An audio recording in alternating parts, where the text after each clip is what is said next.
Okay, and now we're back with another Master Skills video, and obviously this one is for the paraphrase questions. So you've already learned about the summary of the question, you've already learned about the strategy, you've learned about the tricks and the traps. Now let's quickly go through the Master Skills, which we have alluded to in the previous videos, but just to go over them again here. First of all, you have to know and comprehend the situation. Now let's go back to one of the examples. You probably remember me showing this in the strategy video. So knowing and comprehending the situation in the sentence, okay? So here we have originally constructed as a Hindu temple, dedicated to the god Vishnu, gradually transformed into a Buddhist temple. Okay, so all of those are involving the who or the what, and they're also involving the verb and the action. But it's just to get the general idea. There was a temple, it was constructed, it was dedicated, it was then transformed. That's the situation. That's what I mean by knowing and comprehending the situation. The rest of the details, the rest of the words in the sentence are just kind of extra once you know the situation.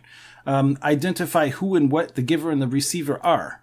Okay, now I use the terms giver and receiver because this is what we are. Those are the terms that are used often in English grammar when talking about passive and active sentences. The giver of the action is the person or thing doing the action. The receiver of the action is either the thing or the person that the action is being done to, or the one who will experience the action in the end. Okay, so the giver of the action would be whoever constructed it, whoever dedicated it, but the giver in this sentence it's non-existent for that first clause there. The receiver of the action was the temple. It was constructed, it was dedicated, and it was eventually transformed. So not every sentence is going to have a giver. The giver is sort of implied. It's discussed in the other sentences, but one thing about the paraphrase sentences, which I mentioned briefly in the last lesson, is that you do not have to read any of the other sentences in the reading passage except for the one highlighted. So even though the actual giver of the action is in these other sentences, it's not important because all you're doing is trying to find another sentence which means the same thing. But in many sentences, that will be important. So identifying who the giver or the receiver of the action is, in this situation, it's the temple. Okay, so know and comprehend what the change or changes is or are.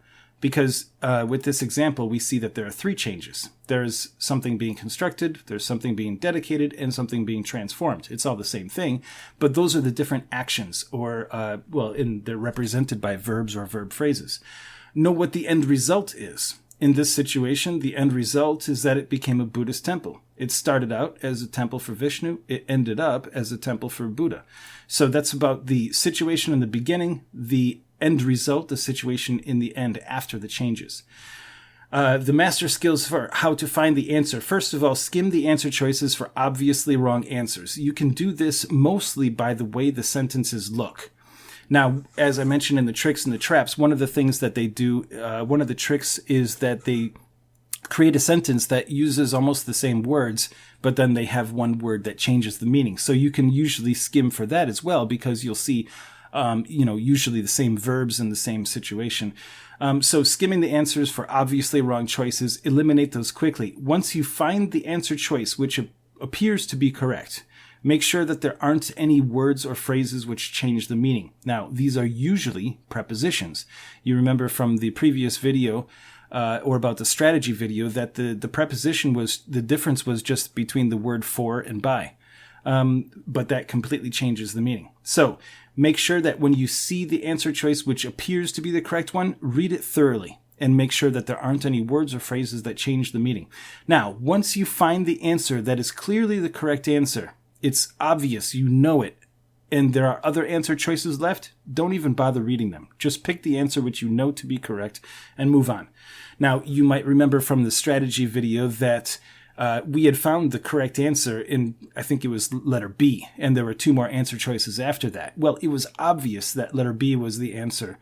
So if you're in the exam situation, don't even bother reading the other answer choices. Unless, of course, you have plenty of time. But the thing is, if you're on this question type it's probably not the last question of that reading passage. And if it's on the first reading passage, you still have a lot more questions to go through.